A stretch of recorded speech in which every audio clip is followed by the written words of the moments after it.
Hey, good evening, everyone. Welcome to episode 30, Defend the Hustle. Our special guest tonight is Resale Heroes. This is his second appearance this year on the show, so he's not a visitor anymore. Panel, go ahead and introduce yourself so we can get this show on the road. Glass City Pickers. I'm Chris. I'm Tanya. Full-time resellers. Part-time reseller, full-time nurse at the VA. Yep. Everything you above. Instagram, Facebook. And the way we sound like we ain't even on teams, but she is part-time.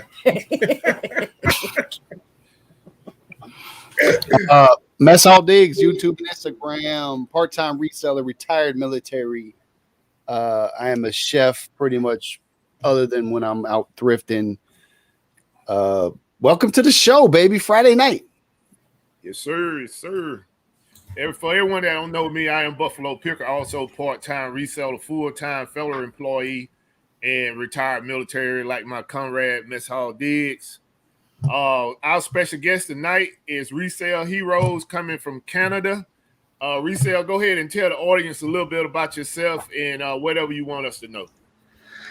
All right, my name is JF. I'm with Resale Heroes. I'm a full-time reseller as of April. We've had our store for just over a year now. We've been doing really well, and we specialize in a few things, but basically movies, DVDs, games, collectibles, collectible cards, and all that kind of good stuff.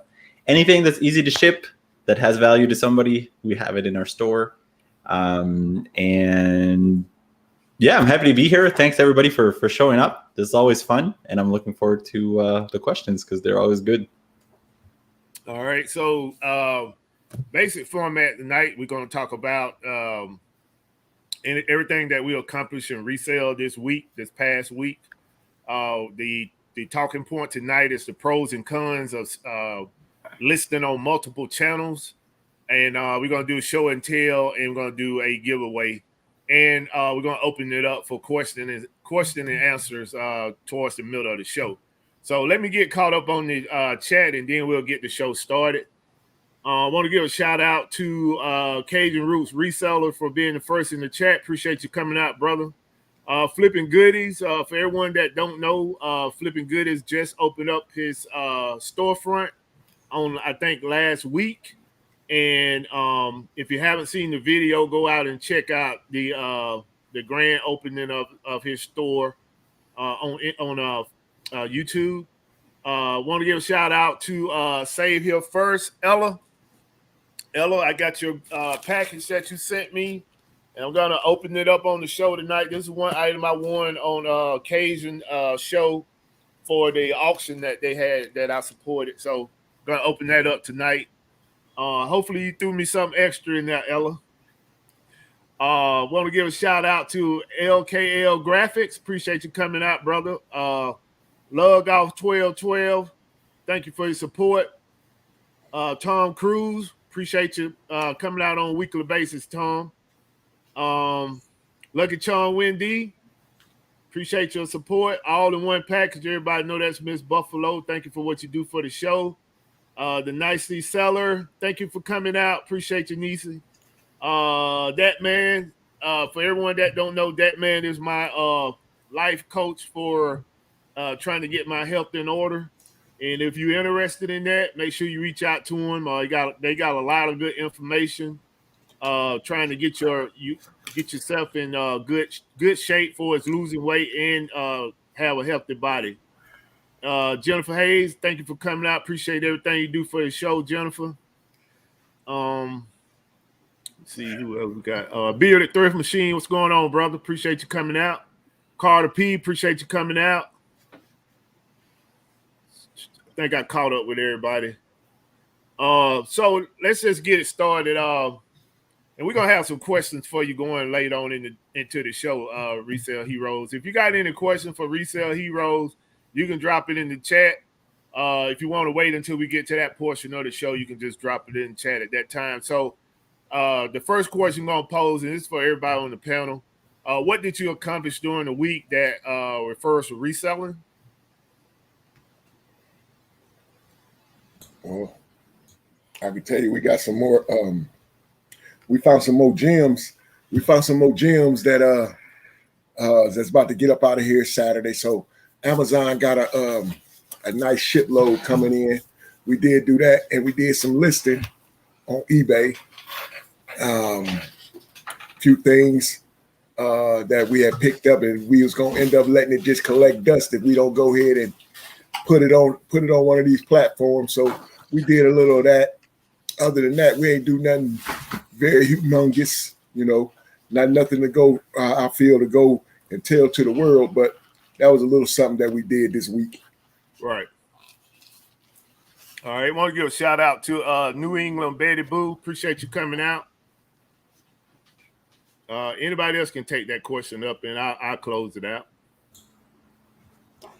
Okay, I'll pick it up. So we had a pretty busy week, actually.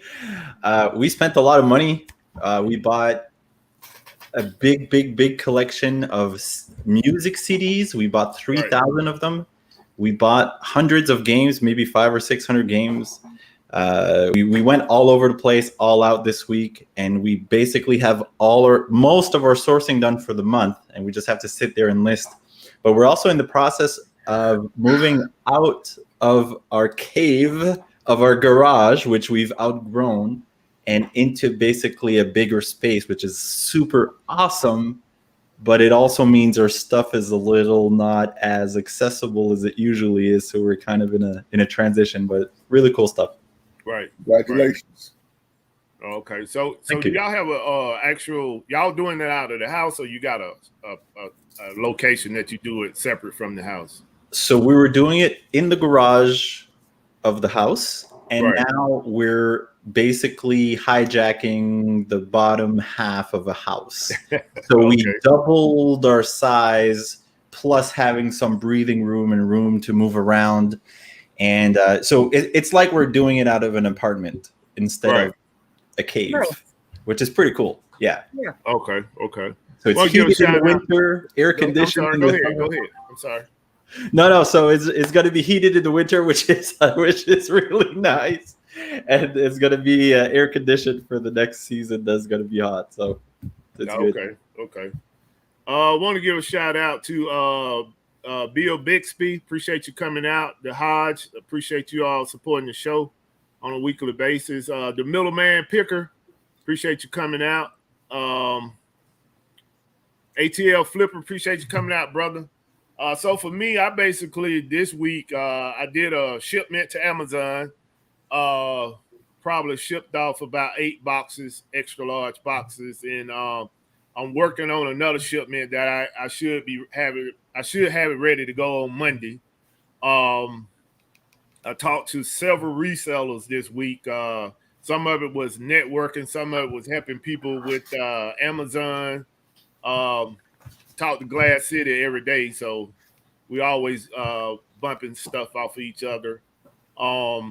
And pretty much just working on organizing my warehouse. So that's pretty much what's the gist. Also, I had some items coming in that I had ordered that was like bolo items, and I reached out to several resellers. Some of them moved on it, some of them didn't.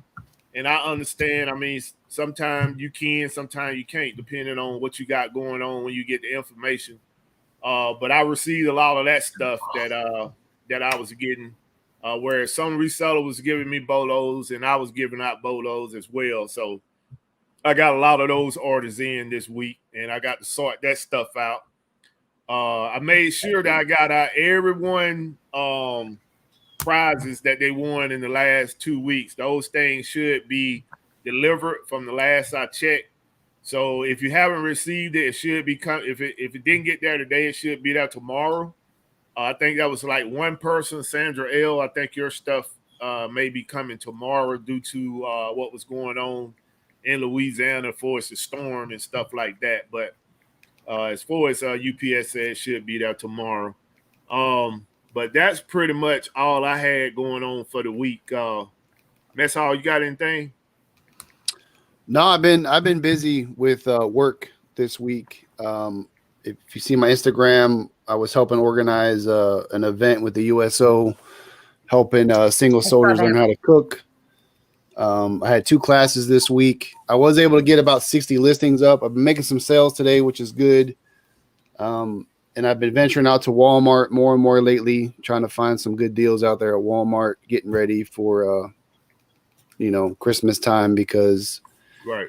as a one-off seller, as a person that sells mostly used items, I always want to keep some brand new items on deck just in case, for Christmas. So I mean, it's been a lot. I've been a lot going on, man. Been burning the candle at both ends this week. Right. Okay. So what the next question would be? Sorry. What do y'all have going on for the weekend?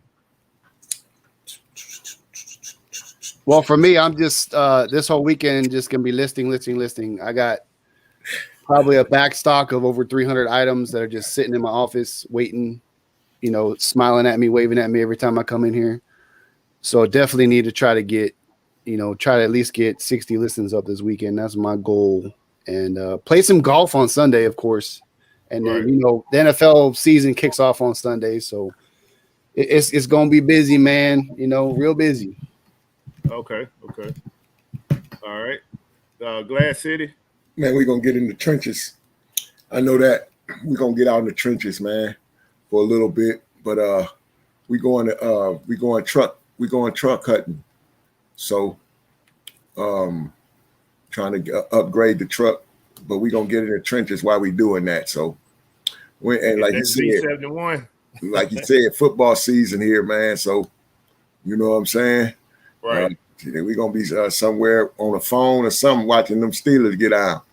You hear did, but that. other than that, the Buckeyes tomorrow. So just chilling, man, trying to make it do what it do, man. All right.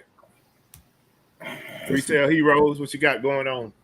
Yeah, so for us, we do most of our stuff during the week, and we kind of take off on the weekends somewhat. But this weekend, tomorrow morning, I'm driving an hour to go pick up a really nice collection of games that we're getting our hands on, and they might have a collection of cards also. So I have to be there physically to kind of see it first, and then we're going to be spending some family time. So I mean, you got to take a break sometime. So we work all out during the week, and then we kind of, yeah.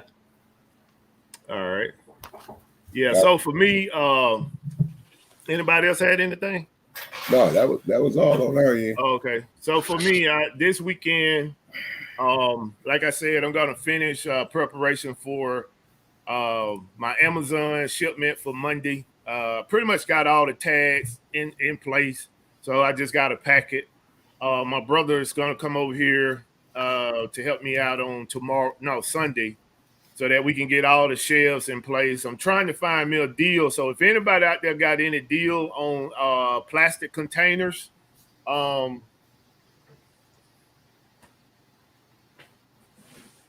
What size you looking for? Like 27 gallon or? yeah,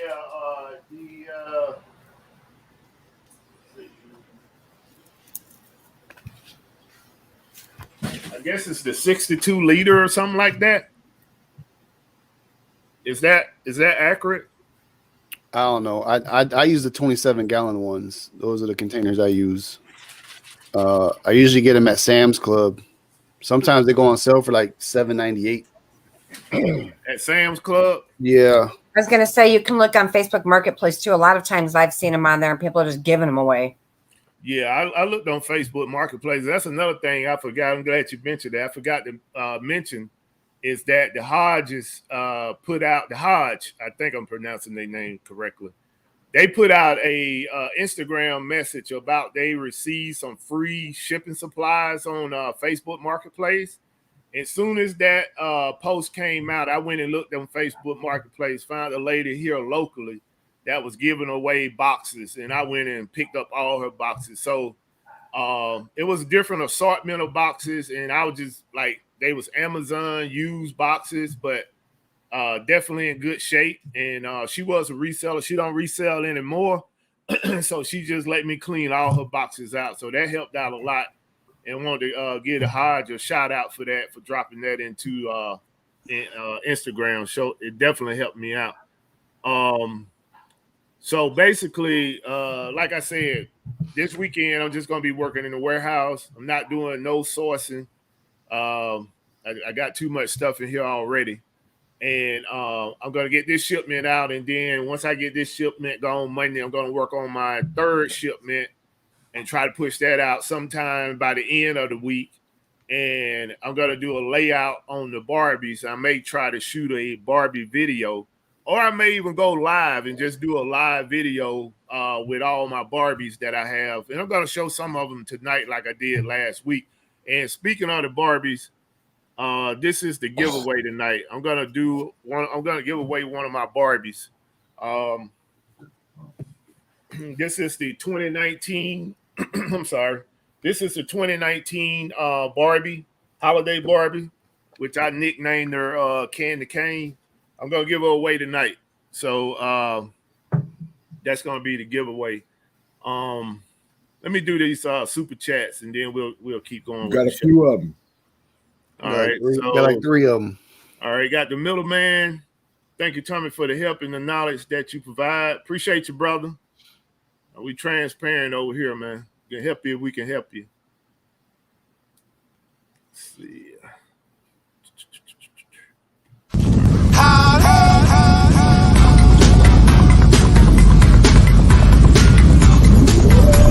Super chat received. All right. Let's see.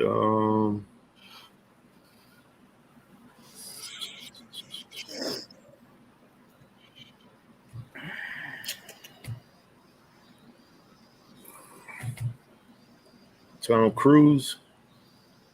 Yeah, you got Tanya Collier too, and Tom Cruise. Okay. All right, man. I don't know why the thing just moved too quick. All right. Appreciate you, Tom Cruise. Love the program. Let him run. All right. Gonna let him run. Release the herd.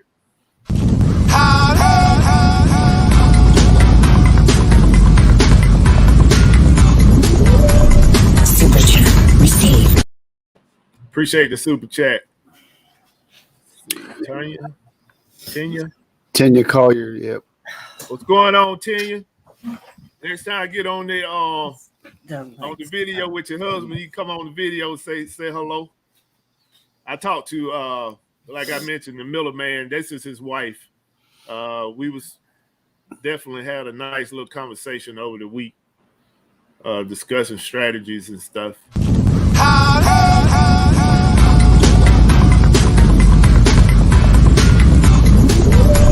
Super chat received. All right, I appreciate y'all for the super chat. So let me get some questions for our guests.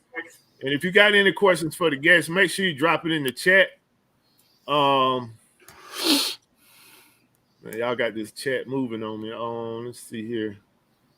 Glam's Closet, you just got another super chat. Miss Taffy, thank you for coming out. If y'all hadn't checked out Miss Taffy channel, make sure you check her out on YouTube. She definitely posting some videos of some good finds that she finding out in the wild. So y'all go out and support her channel. Also, get some of those tips that she putting down as well. Resale Royalty 74, appreciate you coming out. Mile High Hustlers, I've been seeing them very well. Appreciate y'all coming out. They're gonna be a future guest on the show as well. Let's see. Glamorous Closet. I sent you should have received your gift already from the item you won. Let me know if you got it. Keep the party going. All right. She win every week, seem like. Release that.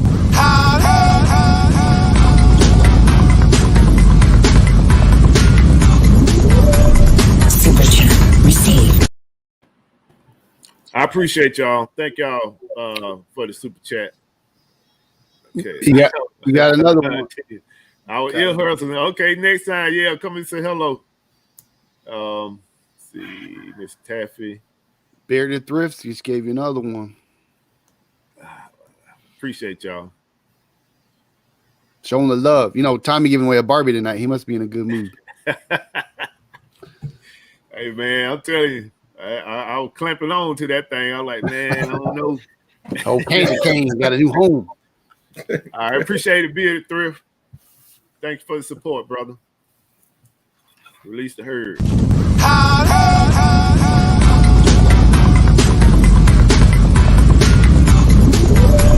Super chat received. All right. So if you got any questions for our guest tonight, Resale Heroes, you can post it in the chat. If you got any questions concerning Amazon, eBay, Walmart, or you just got any questions, basic questions about reselling, this is the time to drop it in the chat, because this is going to be our question and answer portion of the chat. So my first question to you, Resale, is I know you move a lot of DVDs and a lot of media. So my question is, when you selling those items, are all your items new? And if they're not the used items that you're moving, are you getting a nice return on those? So the vast majority of what we sell is used. We do have the occasional new item, but we don't really have. We have several suppliers, but we only have really one supplier that consistently gives us new stuff. But Right. most of the stuff that we buy is used. So, and yeah, it's. I would say it might be easier to make a profit on a used item for the simple reason that they're easier to get. They're more common than a brand new one, unless you can. I mean, everybody would have a different opinion on that, I guess. But so Yeah, so most of our stuff is used. Okay, so so the profit margins based off of what you pay for it is pretty good. Yeah. The reason I'm asking, and I know some other people may have some concerns or questions, is I have probably 4 containers of DVDs, maybe 6 with the CDs, and I don't know, I haven't taken any time to try to move that stuff because for one, I wasn't too sure, how often does those type things sell on eBay? Yeah, so it's a good question. And I just want to clarify that we are eBay sellers. We don't sell anywhere other than eBay. We sell a little bit on Facebook and Kijiji or whatever, but like classifieds, but mostly on eBay. And so the thing with DVDs and Blu-rays and 4K movies, whatever, movies and media and music CDs, they don't sell quickly, but they do sell consistently. So we have a few thousand listed now, and we're selling 1 to 1.5% of our stock every week. So to put it in numbers, I mean, we're selling 20 to 30 every week, and they're on average a $10 sale, which is not a big amount. Right. But when you're paying 50 cents for an item, I mean, it's a pretty good flip. It's a times 20 minus the fees and whatever. But it's just so easy to source because everybody has a box of DVDs in their closet. So if you spent an hour sourcing on local classifieds, you could probably easily find 200 or 300 DVDs within an hour. But it's a lot of work because you need to list them all. To get the maximum value, you need to list them all one at a time, and that can take a long time. So if you're short on time, maybe skip that. But if you have a lot of time and not a lot of money, it might be an okay place to start. So, I mean, with $50, you could get 100 DVDs, and you'd only need to sell like 10 of them to make your money back if you paid 50 cents. So then after selling 10, you'd still have 90 left that's already paid, and then you can use the money you made back to buy other stuff. Yeah, so my question is, so definitely it's a volume game, right? Because yes, when I go to the thrift stores, like I'll find 2 or 3 really cool CDs like that I owned when I was 13 years old. But they're only selling for $5-6, and it's not worth paying $1 to get 3 CDs that will sell for $5 or $6. That profit margin, that flip just isn't worth my time. So I never ever really buy DVDs or CDs. So how important is it to tell the people out there, like, if you're going to get into this game, it has to be a profit or a volume per profit game, because 2 or 3 CDs isn't really worth your time, right? absolutely. So we buy them in bulk. So we'll buy them hundreds at a time. Actually, I was telling Tommy just a few days ago, we just bought 3,000 of them, which is crazy. But anyway, whatever. But you would need 100 or a couple hundred to really start getting some traction. So it's not like you put one for sale and the next day it sells. That's not how it works. Right. But it is a numbers game. So the more you have, the more you're going to sell. But it's a way to have a consistent base, but it is very work intensive, like I said. And you need to make sure you understand what's the maximum that you can. So we never pay unless it's like sealed or whatever. We don't pay any more than 50 cents anymore. That's like, if we pay more than that, like you say, we know that it's not really worth our time, because some DVDs will sell for $5-6, some will sell for 10, some really nice ones will sell for 15 or 20, but most of them sell around the $10, like $8, $9, $10 range. So they're small transactions, but if you get a really solid price for them, it's easy to make a profit. But it's all a balance of your time and how much capital you have to work with. So are you charging for shipping too, because you can send a media mail?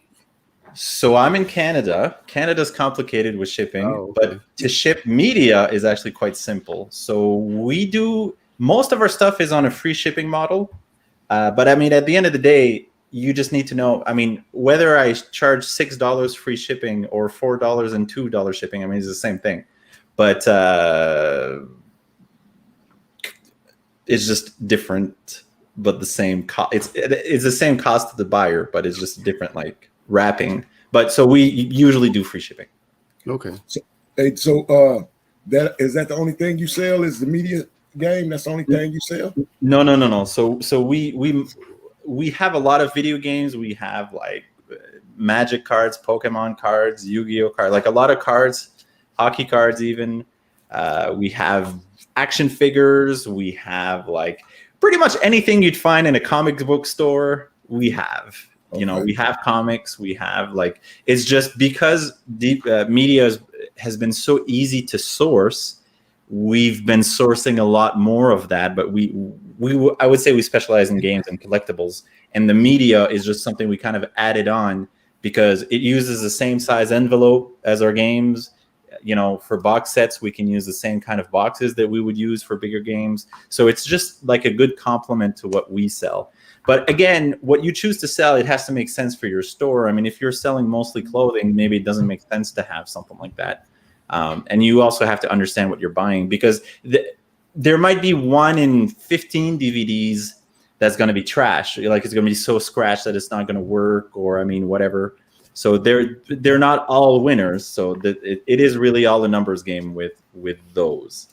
So that's a 2-part question. One, yeah, do you bundle some of your DVDs for sale? And 2, when you taking photos of your DVDs, are you actually just taking a front and back photo of the case, or are you taking a photo of the case and the disc? Yeah, so those are really good questions. So for the pictures, I'll do the pictures first. Right.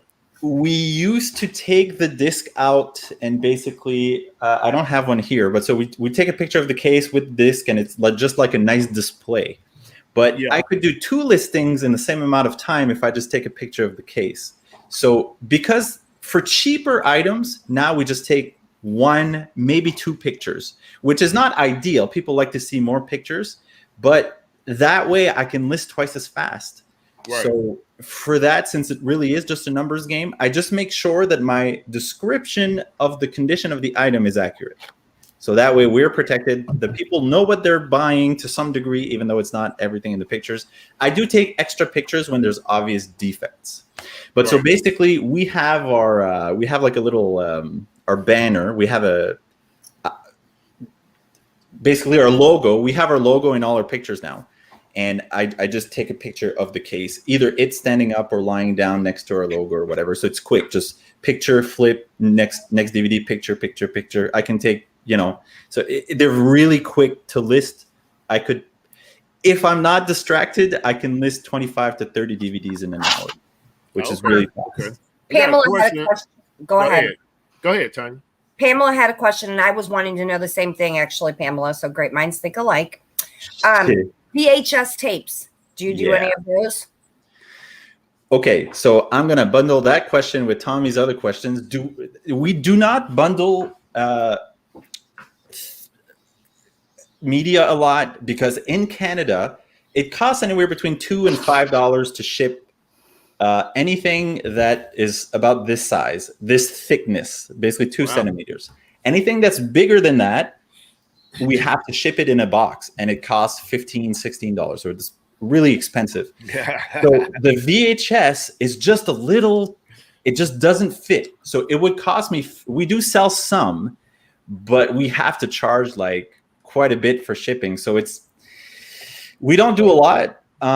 Those are some things that we would bundle up. So like I've got a bundle listed of 10 Disney VHS because I can't sell them individually because it's going to cost me a fortune to ship. And it's kind of the same for the games. It's cheaper for me to ship 2 games separately than to ship them in the same envelope. I mean, it's stupid. Which ones do you have? But, sorry? Some of them are worth a lot of money. Yeah, these ones they're like $15 each or whatever. It's not like mind-blowing, but it's decent. But I can't sell it alone because just the shipping costs would kill the profits. Oh, gotcha. Yeah.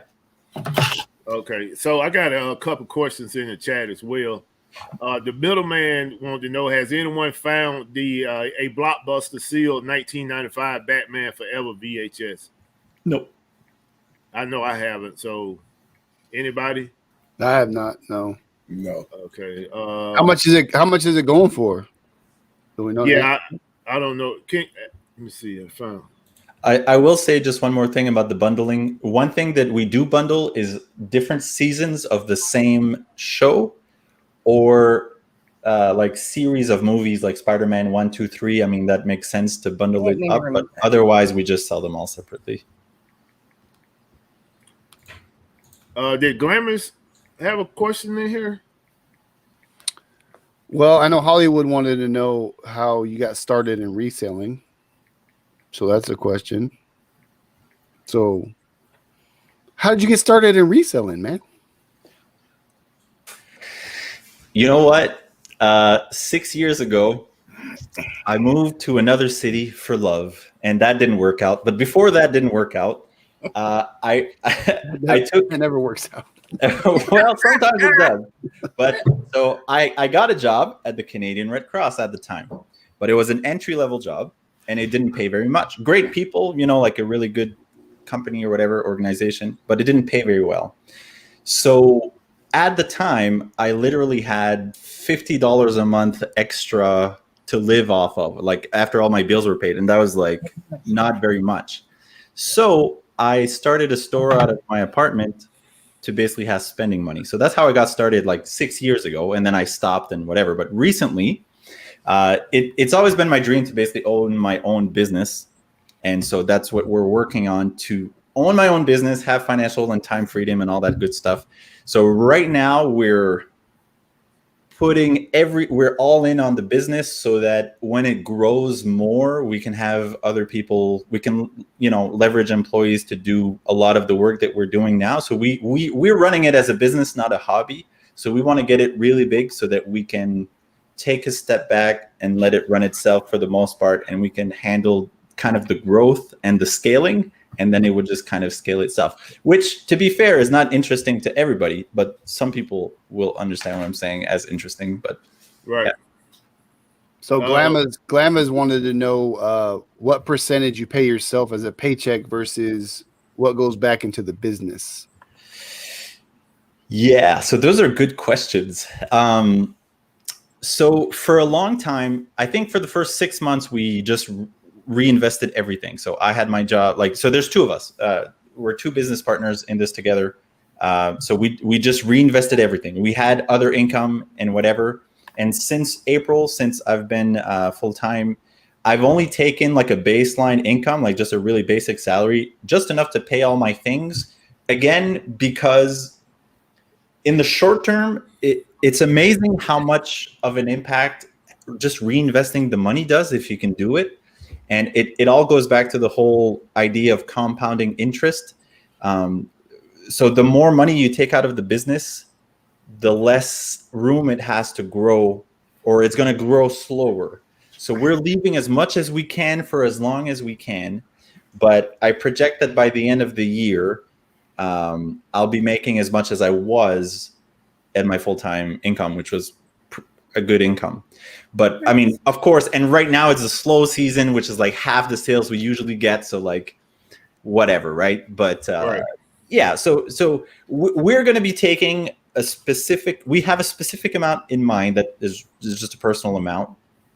And once we have that, we're going to leave everything else in the business for that to grow. And once we get to a point where it's hard, the money's hard to count, then we'll start taking more. You know what I'm saying? That's right. Okay, let me give a shout out to the chat, man. We got some more people jumped in here. I want to give a shout out to Pamela, Hollywood Resellers. Appreciate you all coming out. Fundamentals of the Side Hustle, Derek. See. What else I got in here? Prisoner Prophet. Appreciate you coming out, brother. Cheryl. Appreciate you coming out. Do we have any more questions in here for our guest? Buying Space, appreciate you coming out. Thank you for your support. Char F, thank you for coming out, for your continued support on a weekly basis. Hip Flipping Mama, appreciate you coming out.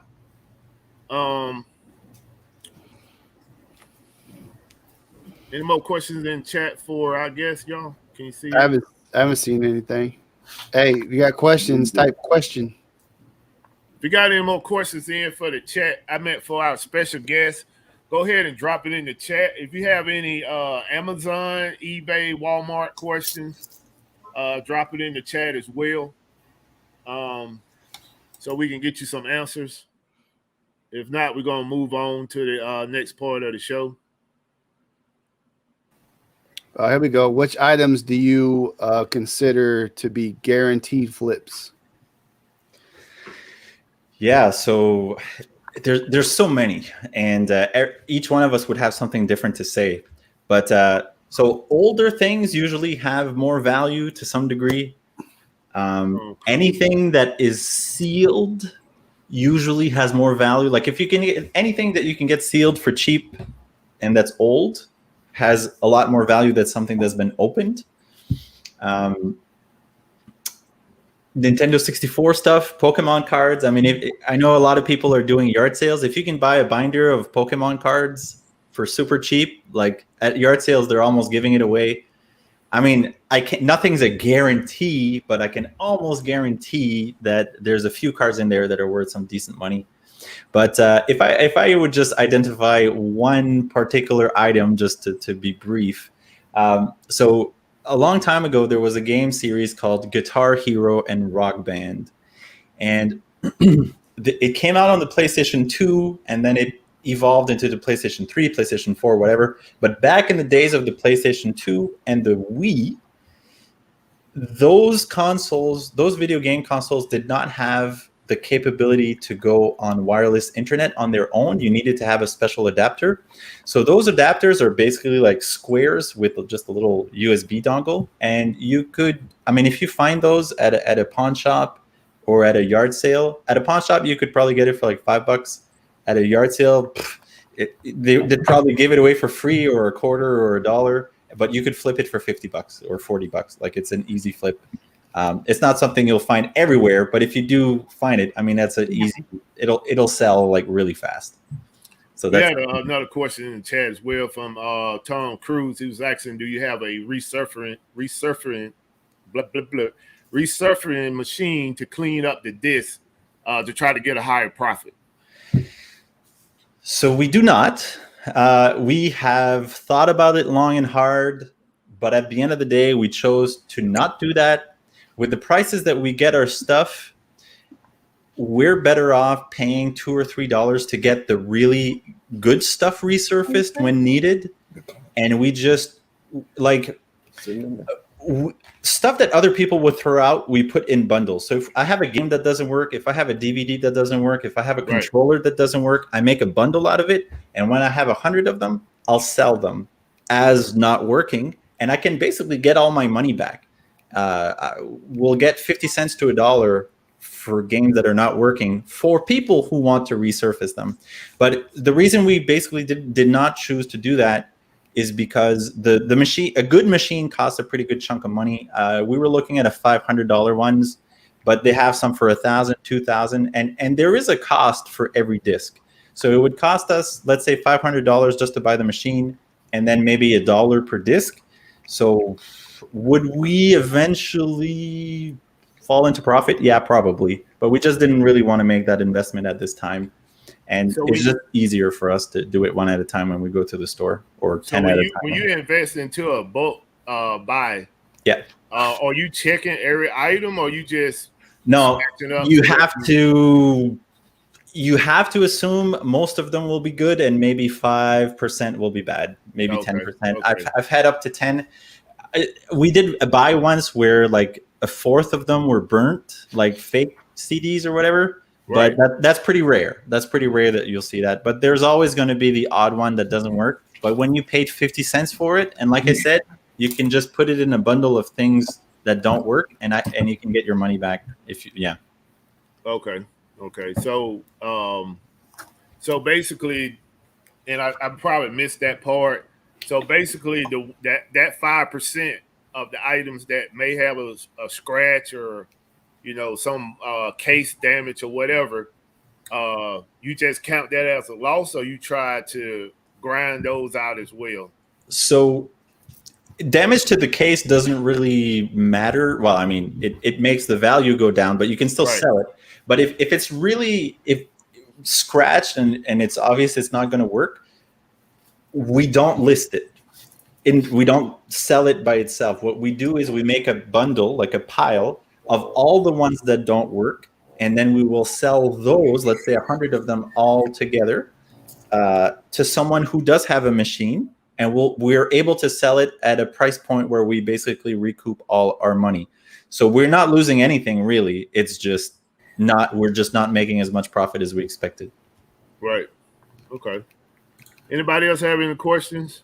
Yeah, so I can remember, I think I don't know when CDs came out, but the very first CD I ever bought was Cypress Hill's Black Sunday. I think it came out in like 92 or 93 or something. So we're talking like 30 years ago when this CD came out. Now, how far back do you go with your CDs? Is it like, the vintage era? Does it matter? I mean, is there certain ones that are more valuable than others? And then how much competition is there? If you find a CD you think is worth a lot, and there's 15 other resellers selling one on eBay, like what's your strategy? Yeah, really good questions today. I'm excited. So that was like 3 questions. And yeah, I'm sorry if I forget. I'm trying to keep you going because this is I guess. So the first question is, we do not discriminate when it comes to CDs and DVDs. We just buy it all. So new, old, whatever. However, the older stuff has more value than the newer stuff because whatever reasons. they made more of the newer stuff than they did of the older stuff. And just generally speaking, old is better. And it's the same for CDs. So vintage CDs, so 20 years and older, 20 to 30 years or whatever, are usually worth more. So again, like DVDs, most CDs are worth about $10. But we recently sold, was it a Pink Floyd collection? Like an anthology of Pink Floyd, I think it was for like $20. So that sold for twice as much as a regular CD.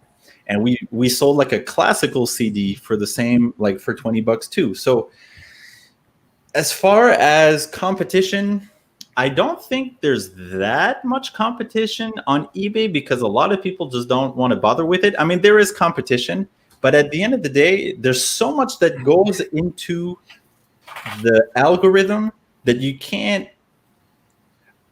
even if there's competition, I don't even look at the competition really. I don't consider the competition on whether or not I'm going to buy something. If I can find a good deal and there's something like that that's sold recently for a good amount of money, I'm going to get it. Because if they sold it, I can sell it too.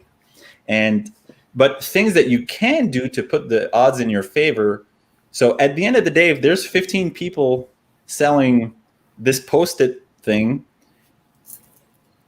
at some point yours is going to sell. Maybe 5 will sell before yours, but eventually yours will sell too, assuming you have a reasonable price. You don't always have to have the lowest price, but your price needs to be reasonable. You have to have good pictures. You have to have a good description. And you have to have good feedback. So once that's taken care of, you can sometimes do a sale with, like you can have a promotion where you, like right now we have a promotion pretty much 8% off our whole store just to boost sales. And you can also use promoted listings. So I forget where we heard this, but so promoted listings is basically it's like a paid promotion program in eBay. And the way that it works is you choose a percentage, and whatever percentage you choose, when your item sells, they're going to charge you that much more in fees, but they only charge you when it sells.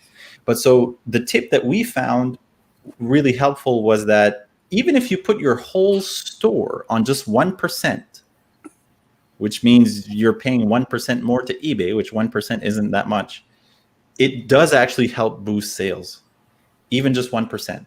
You'll be paying a little more, but I mean, it's not that much compared to the potential of how much you can make. So what paid promotion basically does is it helps you when someone, if you go on eBay right now and you search for 1995 Batman VHS sealed, like that other fellow was talking about earlier, I was looking at a price for it. The first prices that are going to come up are paid promotions. They call it best match.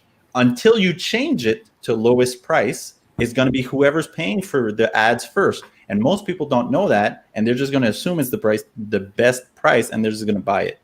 So these are all things that you can do to help with, like, we have an item right now in our store that is crazy. It's super rare. It's super valuable, but it's so rare that almost nobody knows about it. And it's a really expensive item. And even though we have zero competition, no one's buying it right now. So, I mean, competition can be healthy sometimes because it means there's stuff that's selling. If it's not selling, though, that's bad. So you have to look at what's out there, but also what's selling recently. You must have Mess Hall's mixtape. There was only one copy made ever. Super rare. We promote it. Give a shout out to Marie. Appreciate you coming out, Marie.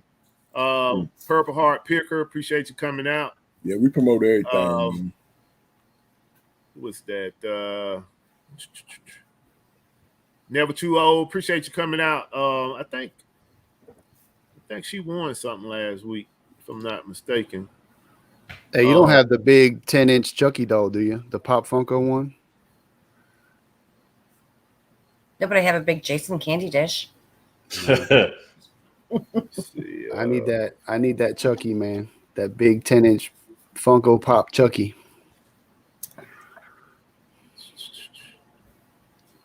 All right, so let's get into the pros and cons talking point for tonight, and then we're going to go into show and tell. So basically, in the chat, you can jump in if you got anything you want to add about this. The talking point is the pros and cons of selling on multiple channels. And I don't know if anybody doing that outside of me on the panel right now, but if you got any pros or cons of if you've been doing any type of research on it and you want to speak about it, you can go ahead and lead the conversation. And anybody in the chat has anything to input on that, you can also jump in. Selling on pros and cons, selling on numerous platforms. Well, we sell on numerous platforms. So I would say I'm saying the program, the softwares. Not just selling on the software. Yeah. Yeah, pros and cons using software to I left that out of there, but I mean, you can talk about selling on multiple platforms, and then we kind of just segue into the software. Well, what software? Go ahead, Tanya. Software, I don't know anything, but selling on multiple platforms, you have more people to look at your items. The con would be if you forget to take it off of one and you sell it on another. Then you're screwed. You better be able to go find it. Basically. Better go find it. It's the short and sweet of it. Crispy's Toys and Treasures, appreciate you coming out. Anybody else got anything to add to that? Pros are, like everyone says, just more eyes on your item. Cons, as far as using software or VAs, go see my latest YouTube video. You'll know how I feel about that. All right. You got anything to add, Resale? Yeah, if I could just talk about cons. Yeah, whatever you want to add, man, that's fine. So we try to get into a couple of the items. Yeah, so we pretty much only sell on eBay, and in Canada, Facebook Marketplace is not an option in the same sense as in the US. In the Canada, it's just the local classifieds. There's not like a built-in payment system and a built-in shipping or whatever. So we do sell a little bit like cash sales, but really we focus on eBay, and our goal is to really master that one platform and to get really good at that. And so I'm the type of person that I'm really, really good at certain things, but multitasking is not one of them. So when I get distracted, so if I were to sit there and try to list on two things, I'd be so much slower. So and I know that I'm not the only one out there that's like that. So it's like they were saying, it's more to keep track of because you have the same things I listed on different places. So if you have a software that can do all that for you and you can afford it and whatever, hey, whatever, you can do that. But for us, we just found it so much simpler to just have it all in one place. And we found it simpler, more efficient, because every platform is so different. I'm Right. sure they're similar in some ways, but they have different fees. They have different ways that they handle things. They have different ways that they handle feedback. And for me, I would find it overwhelming to have to learn all that. And like we know a lot about eBay, but we still have a lot to learn. And we have over 3,000 feedback. Like we have sold like 10,000 items in the past year, and we still have stuff to learn. So anyway, but that's just my opinion. I can see the appeal, but it's just not something that we do right now. Hey, appreciate you coming out, Allison. Don't be a stranger. I'm glad that the information we provide can help you out. And if you got any questions, just hit me up on Instagram. I don't mind helping people. Very transparent with the resale game. So if you have any questions, you can hit any of us up. Mess Hall Digs, Glass City Pickers, all us. You know, we pretty much got the same MO when it comes to helping out other resellers on these platforms. So I appreciate you coming out. Don't be a stranger. So basically, I got into looking at multiple channel listing software probably like 3 months ago. I was researching SaleBrite. That was the first one that I was kind of intrigued with because they don't just let you list on multiple platforms. They also will pull down your item once it sells off of the other platforms, which I thought was great because you got List Perfectly and Vandu. Those softwares, they will list on multiple platforms. I think Vandu do about 4 platforms and List Perfectly do about 9 platforms, but they both have the same problem when it comes to pulling your item down once you make the sale. And I think they also charge you a delisting price as well, whereas SaleBrite, they will push and pull your item. So basically, they'll pull your items from your stores, put it in one centralized location for you to determine other platforms you want to sell it on. And then once that item sell, they'll pull that item down from the additional platforms that you may be selling on. So that's the great thing I like about SaleBrite. Pros with all of these platforms is going to give you more eyes on the product. So that's just the basics is that you got an item out there and you just listening. And this is no knock to anybody that's just selling on one platform. I'm just speaking in general. If you got your item on one platform versus it being on several platforms, the odds of it selling quicker is greater because you're getting more eyes on it. And we all know that every platform, you have a different type of base of customers. Amazon got a different base. eBay got a different base. Mercari got a different base. Walmart got a different base. All of them got different base. So, when you put your item out there, and another thing I like about SaleBrite, and I'm not affiliate with SaleBrite. They don't pay me nothing. I'm just telling you how good I like the program, is that I can have an item on 4 different platforms selling it at 4 different prices, which I think is great because one item may not sell for the same value on eBay that it sell on Amazon and vice versa for Walmart. So when I have that one item, I can go check the market value on all of the platforms I'm trying to sell on and see, where I want to fit that item in for its cost, and then I can select the price. So that's a definite a pro too. But with the cons with all of these platforms, and I'm talking about across the board, is it worth your time? And when I mean worth your time, meaning like, say for instance, Vandu and Listing Perfectly, is that if you list 200 items and just say hypothetically you wake up one morning, you got 50 sales, is it worth your time to go to the other additional platforms and pull those items down?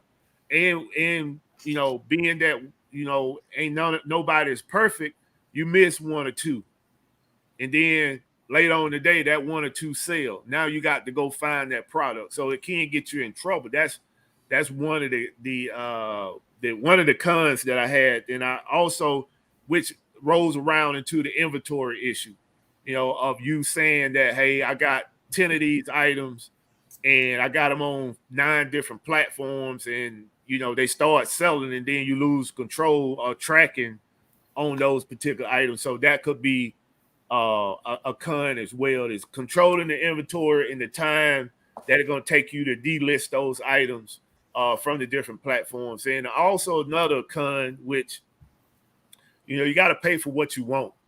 And I know, like, most resellers, we try to keep ourselves on a budget, whether it's going out buying goods, buying supplies, or buying software to help make your process more efficient.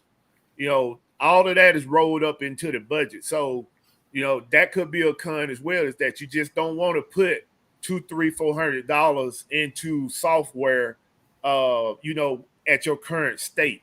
Where I'm at, I can afford to put a little money into the software to make my processes more efficient. So when you look at these programs, I mean, it's, all of them got a catch-22 because they're in business and they're trying to make money as well. So they'll give you that little entry rate where you come in for the small amount, where that you're going to need more than that when you make those sales. So say hypothetically, they'll say you can join for $29.99, and you can only get 50 sales. Now, if you get over 50 sales, of course they're going to tax you with a different premium. So those are the little catches that you have to pay attention to as well. And like I said, some of these companies, they will offer delisting for you, but that comes with a premium as well. So they got these little things that they tack on, and you kind of pay attention and read the fine print. So that's another con that you just have to pay attention to when you get into trying to get into these different software. So the different tiers, you definitely want to look at the different tiers and understand that, okay, this money I'm going to have to allocate every month in order to stay on this program. And once you get those softwares to run in your process, I mean, you got to commit to that stuff until something better come along. Because if you commit to it and you're not ready, and then it's time for you to make that monthly payment and you can't make it, then your whole process is going to come to a halt. So pay attention to that kind of stuff. Other than that, I don't have anything else to add to the multi-channel. I think that's a great thing for what I'm doing.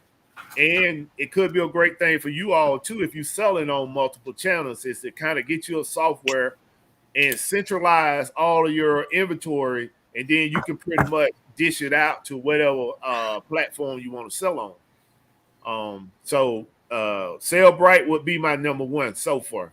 Now, when something else come along, Sellbrite got to go, and I'm gonna get, I'm gonna move on to something else. But right now, if you're thinking about that, I pretty much did a whole lot of research on Vandu and Listing Perfectly and Sellbrite.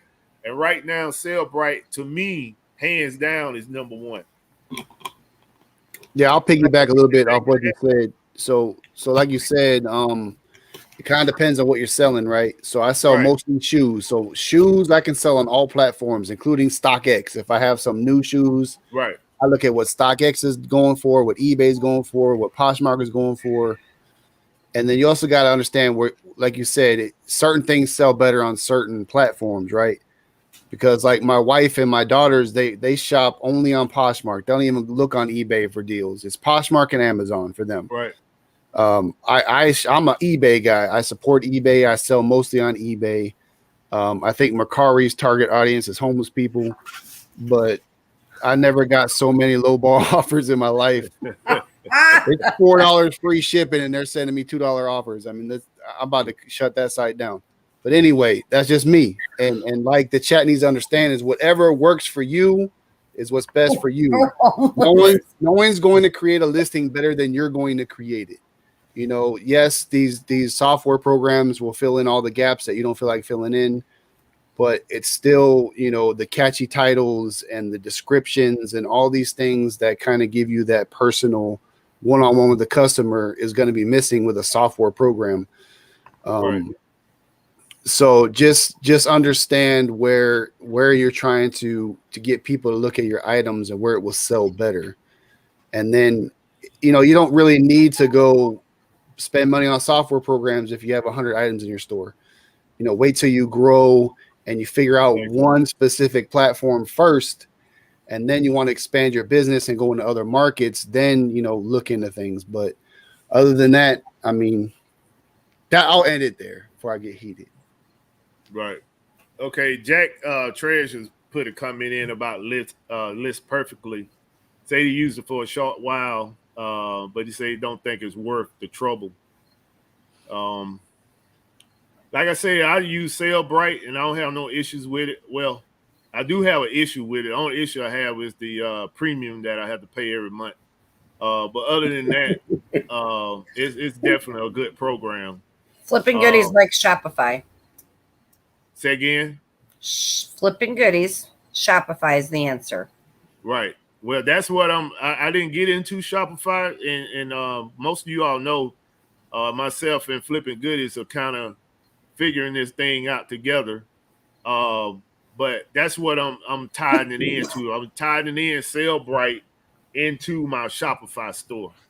And once I get that on board, I have Shopify, Walmart, Amazon, and eBay all working in hand in hand. Yeah, I still do Baltimore stuff. Appreciate you coming out. I still do wholesale. Ella says a lot of homeless people pay full price for her stuff on Macari. Hey, I can only speak on mess hall digs experience. That's all I'm allowed to speak on is what I can speak on. That's it. There's people that sell things that I can't. They're sitting in my shelves for 6 months and they sell them every day. I mean, it's just everyone's got different thing going on. I don't know. Well, it's funny you say that because so we have like 11,000 items in our eBay store. So we get a lot of messages and a lot of offers. And some of these are like terrible. So for a lot of our things, I had to put in eBay, there's an option when you put the best offer option, you can have the option that it automatically accepts offers of over a certain amount or automatically decline offers under a certain amount. And so we have automatic decline, so we don't even see a lot of the offers, like the ridiculous offers that we get. It's just a waste of our time. So we have that set. Yeah, let me address this to. I saw that. Yeah, Allison. Yeah, when you get those IP claims, make sure you reach out to Amazon and make sure they are legit.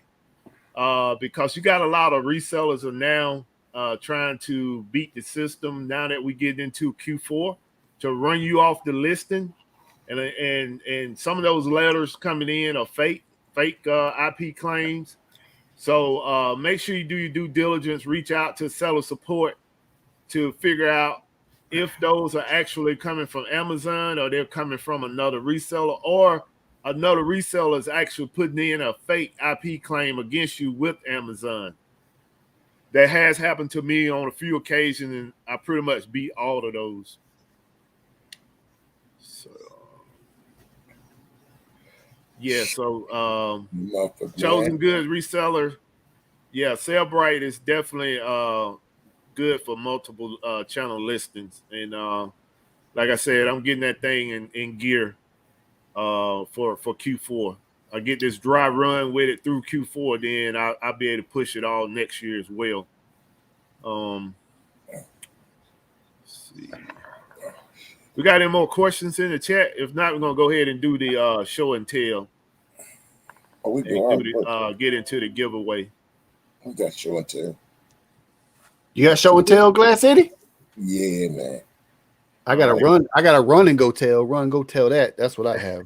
I don't got a show and tell. Got a show and tell. My Beaver unit, thank you for coming out.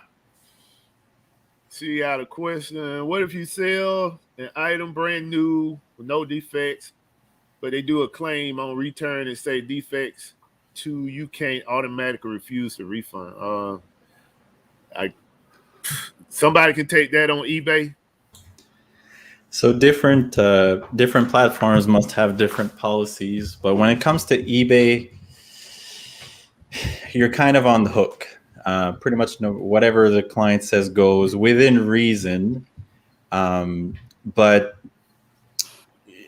you never give a refund until you receive the item. And if you receive the item and it wasn't defective, then you can open a claim with eBay. I mean, I say defective, but if the defects that they claimed were there were not there. So we had a situation where, so we have some cheap stuff in our store, but of course we have expensive stuff too. So we had an older gentleman who bought a virtual reality headset, which is, I mean, a complicated enough piece of hardware. And when he got it, he said it wasn't working, which, I mean, we sold 15 of them. We never had a problem. So I tried to explain to him how to make it work, and he got insulted, and he left us a negative feedback. And anyways, I accepted his refund, and then he bought another one, and we sent him another one. And anyway, this whole time he just didn't know how to plug it in properly, and both of those worked. But anyways, so at the end of the day, you do what you think is best for your business, because no matter what we say, I mean, it's your store that eats the consequences. So it kind of depends. If it's a big amount of money, I mean, do what you can to fight it. But I mean, if it's a $10 or $15 claim, it might not be worth your time. Yeah, so I would add to that. Unless you can prove, like if they can show you the defects that were on the item, you have to prove to eBay that those defects weren't there when you sent it by your pictures or whatever. And if they got defected, like the item got damaged during shipping, then you have to do a claim with the post office. And if it was a first class postage, you don't get insurance on first class postage, so you're kind of going to be out the money anyway. So if it's something worth a lot of money, make sure it's insured, because it could get damaged in transit. Then the USPS will reimburse you for the loss. But if you're going to fight a case, you have to be able to prove to eBay that those defects weren't there when you sent that item out. And that's going to be kind of hard to do. So, think about that. Yeah. I want to address this. Basically, Glass City saying that those 2 IP claims are real, and one was pulled down. But my question is that if Amazon auto ungated you to sell those brands, then you should have fell under the safety claim to fight for Amazon to fight those IPs and not yourself. So my question is, did they authorize you to sell those items? Did you see one was in beauty and one was in grocery, he said. Yeah, but I'm still saying if they auto ungated him to sell those items, then Amazon should have. Yeah, that's on Amazon. Yeah, the IP claim on that. It shouldn't have never got to him. Amazon been throwing the third party under the bus lately. Yeah, I mean, they have did that to me as well. But once they tell me that they're going to basically what happened is once the brand submit the claim to Amazon, they basically, if they auto ungate you, they wouldn't tell you that they're going to pull your item down, and then they make you gated in that item. So you don't even get the IP claim because it's on Amazon because you got auto ungated in that product. So I don't understand if he was auto ungated in those products, why is he having to fight the IP and not Amazon just automatic pulling his products down and making it restricted? Which I don't fully get that. Maybe you can send me a message in that's what Amazon do. To kind of go a little bit more in depth about it. So we're gonna get into the show and tell. Hold on, he wrote in here. Auto ungated, approved to sell, both brands gave no warning whatsoever, and just So basically, that's what you have to explain to Amazon. If it went down like that, you got to reach back out to seller support and let them know that you were auto ungated in that item, and they should take over, actually remove that from you, and they take over the IP claim, not you. You shouldn't have to fight that if you was auto ungated. Yeah, that don't make no sense there. Let's see. All right, so let's get into the show and tell, and then we're gonna do the giveaway. Glass City, y'all want to go first with the show and tell? All right. I don't care. I'll get off the way.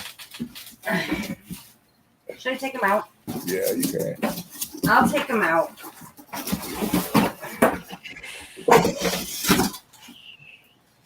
So cute. Can you guys see?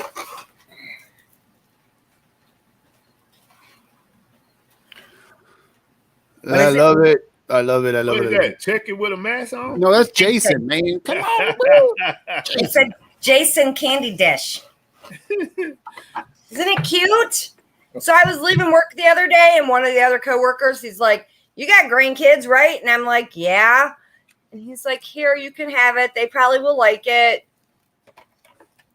I forgot to tell him I'm a reseller. Isn't it cute though? So I did comp it on eBay, found one. One is on there from Germany, and he's going for, it says United States money would be $88.88 shipping. So that's What's going it. on, 82nd Airborne? 82nd. Yep. You already got a buy on that, man. Yeah. Yeah, somebody in the chat said they'll buy that from you. $88.88 shipping. Who wants it? My Beaver unit. And Amputee Adventures. Hi. The bowl's plastic, so I won't break it. Well, you never know with me. Yeah, we got a couple people say they like that.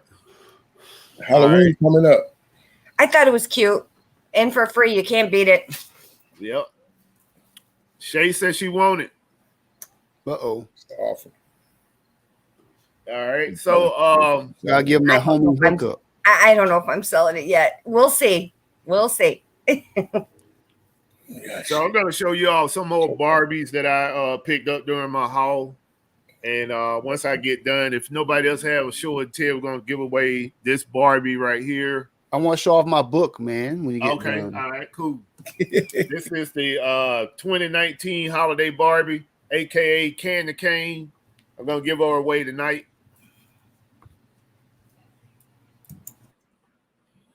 That Barbie probably is about $30-something right now. So these are some of the Barbies that I picked up. And I'm gonna do a nice layout on all of my Barbies. If not this week, it'll be next week. I'll probably do a live. This is the 2011 Barbie. I'm not gonna comp these, but you know all of these Barbies are gonna be sold on either Walmart or Amazon. This is the Wedding Cinderella.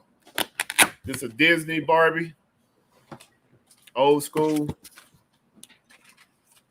1995. That's nice. This is the Barbie, the Good Witch of the Wizard of Oz. The Good Witch. And like I said, this lady, she definitely took care of her Barbies. All these Barbies are in like pristine condition. Brenda. Oh. All right, so this Barbie right here, this is the first time I ever seen this Barbie. But I do know the designer for this particular one. The designer for this particular Barbie is Kitty Black Perkins. She was one of the first African-American designers for Barbies.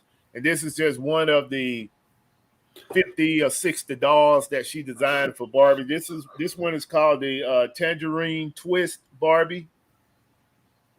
And this Barbie right now on Amazon is going for about $77. Nice. And this Barbie right here if you watch my Barbie video, I talked about this Barbie's sister, which is called the Golden Jubilee. This is the Crystal Jubilee. This Barbie right here is probably $150. I'm gonna try to.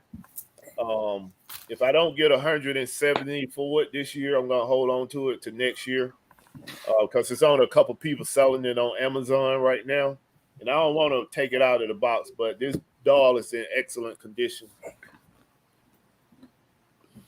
and that's pretty much. You got the sister too, right? No, I don't have the sister. Now my mentor have the sister, Right. Miss Victoria. She have the sister with the sign, with the signature on the back. It's about a $750 Barbie. Let's see. All right, so this is the giveaway tonight. I'm not going to do the normal computerized pick. I'm just going to do a number to kind of get it over with. So y'all can comp this Barbie if you want to. This is 2019 holiday Barbie.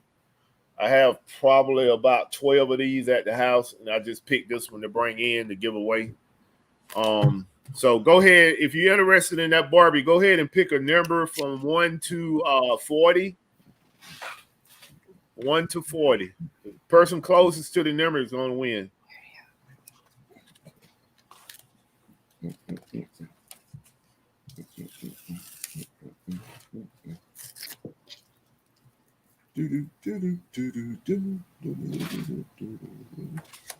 Adams Family finna come out with a new movie.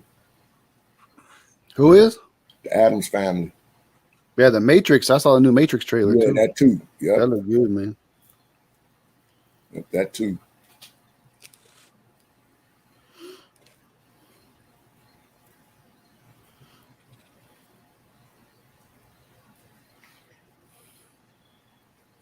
All right, 20. I meant from to 40 to 40. The Adams Family.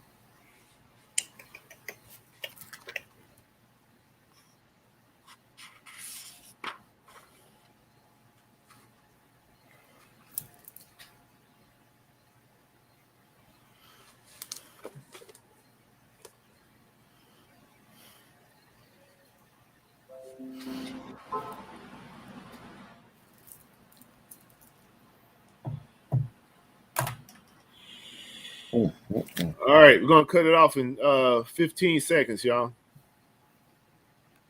Cutting it off. It's over now. Mm-hmm. Mm-hmm. All right. All right. Did y'all get in? Y'all didn't want it? Nobody in the panel played? We didn't. Yeah, Miss Hall did. Oh, I played for old Candy Cane. I have some candy canes, so I don't need another one, but thank you. I'll let someone else get her. All right, so this is the number right here. Y'all, whoever closest or hit this number. Hey, Nadia I think Harris. somebody did hit it. Nadia. All right. Mile High Hustlers. Let me see if High somebody Hustlers got got before that. 22. That's the number for the our number one rookie, right? Nadia Harris. Nadia Harris. All right. Yeah. Sir. So, Yeah, number Mile 22. High. You know, Najee Harris is from Oakland. He's from my hometown. Oh, Yes, okay. sir. So you guys are welcome. So we got only one person with it, 22. Yeah, Mile High. That's it. All right, Mile High. Send me y'all information on Instagram, and I'll get this shipped out to you. Congratulations. Congratulations.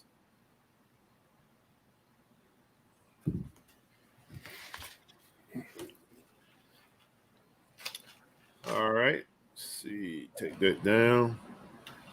All right. So anybody else got anything you want to give away, or everybody good?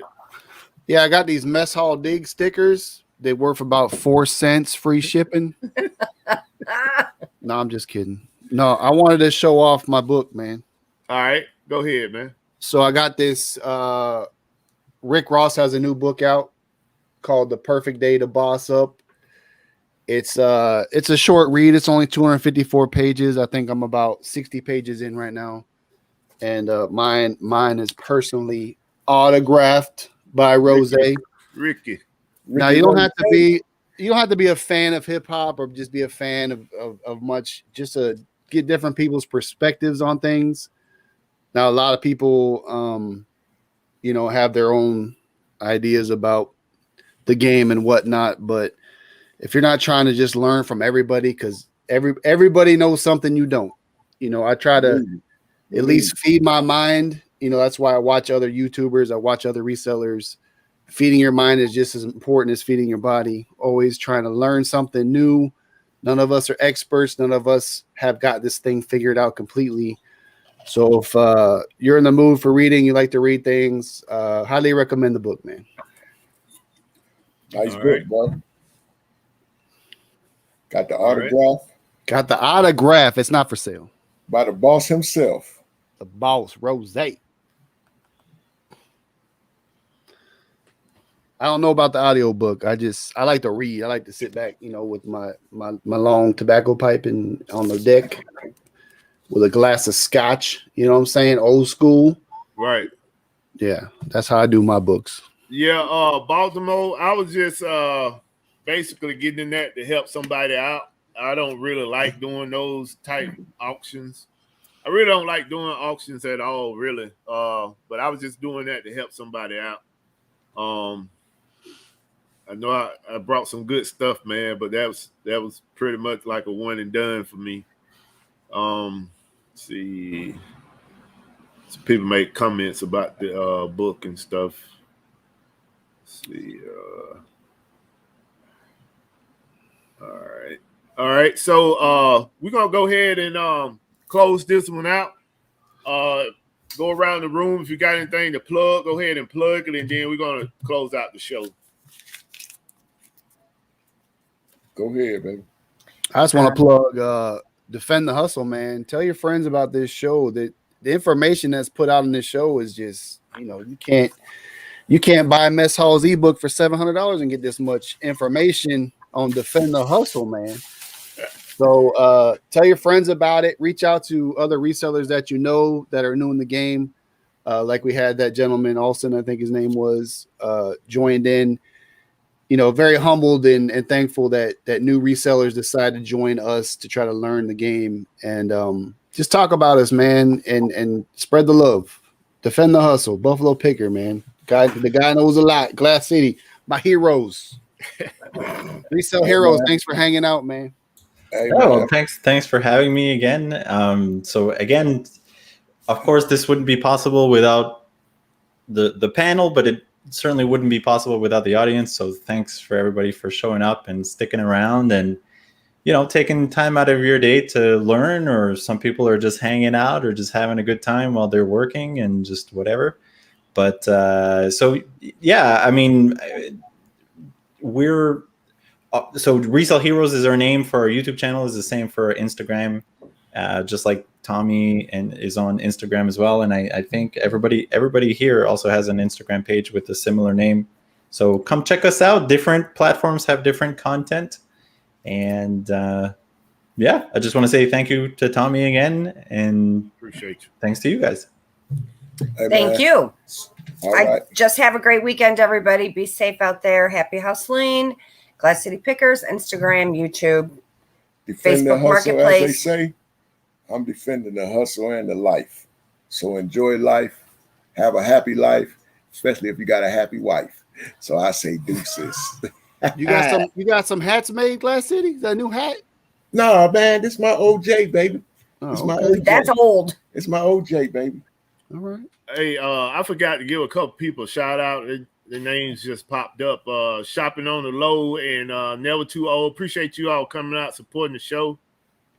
Jack's Treasures, appreciate you coming out.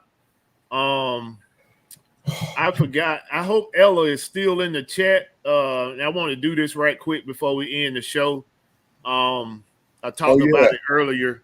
Yeah, you actually. And Ella, I need to get with you because I like this plastic melter.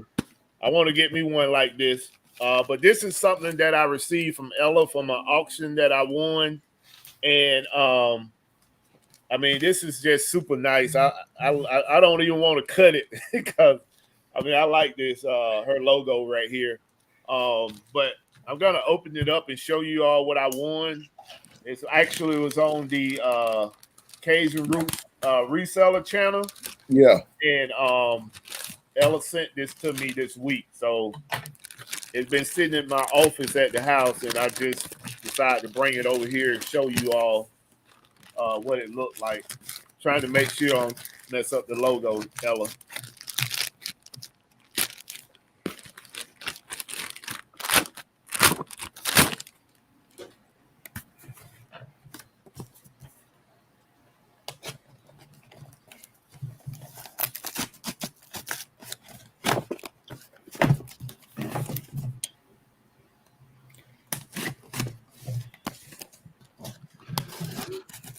Ella, you take this thing up like Fort Knox. All right, so I knew Ella was going to throw me in some extra. She always do. So when you all see Ella out there doing an auction, go out and support it.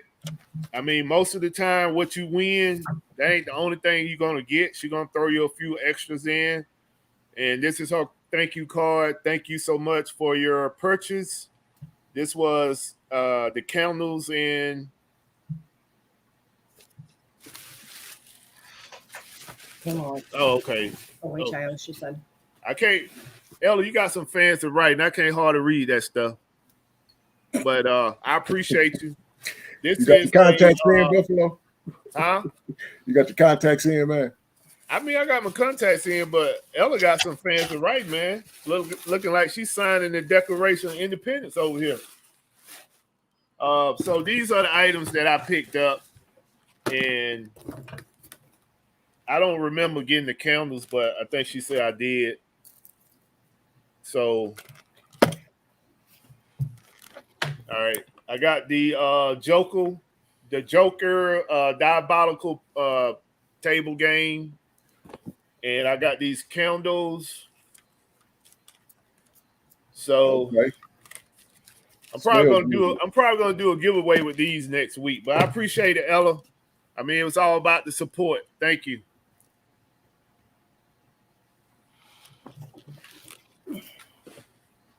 All right, so in closing, I want to thank our special guests, Resale Heroes, for coming out, visiting us from Canada. Definitely would like to have you back another time, maybe beginning of the year. And thank you for everything that you bring when you come to the show. You definitely have a lot of knowledge about the resale game and what you do with on the eBay side of the house. And the one thing I like about you is that you don't mind sharing. We definitely try to get people on this show that are transparent and we're ready to put information out to help other resellers. I want to thank my panel, Mess Hall Diggs, Glass City Pickers, for what you all do for the show. And I want to thank the folks in the chat for coming out, supporting the channel on a weekly basis. Like I said, from the beginning, when we started this show, we're definitely not trying to sell no ebooks. We try to be transparent. Anything that we can put out to help you all. Hopefully, when you come into this show, don't be shy about asking your questions. If you have questions, anything that concern reselling, we can help you. We're definitely gonna give you the answer. If we don't know, we will go find out. We don't shoot from the hip on this show. We're not gonna tell you something that's gonna make you lose money or mess up your business. With that being said, I appreciate you all. Defend the hustle. Have a good weekend.